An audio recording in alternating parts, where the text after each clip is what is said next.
स्वामी समर्थ सांगतात, आपल्या घरात खरोखर देवाचा वास आहे का हे ओळखण्यासाठी 5 सोपे संकेत मिळतात. एका भक्ताने स्वामी समर्थांना विचारलं, माझ्या घरात देवाचा वास आहे का? स्वामी महाराज शांतपणे हसले आणि म्हणाले, बाळा, देवाचा अंश घरात आहे की नाही हे या 5 गोष्टींनी कळतं. पहिला संकेत, सद्भावना आणि प्रेम. घरातील माणसांमध्ये जर नेहमी प्रेम, आपुलकी, आदर आणि शांतता असेल तर देवाचा वास नक्कीच तिथे असतो. दुसरा संकेत, सतत नामस्मरण.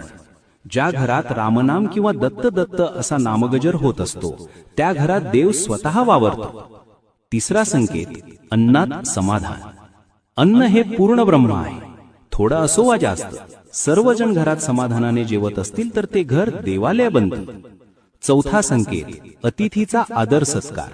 ज्या घरात आलेल्या पाहुण्याला अतिथी देव मानून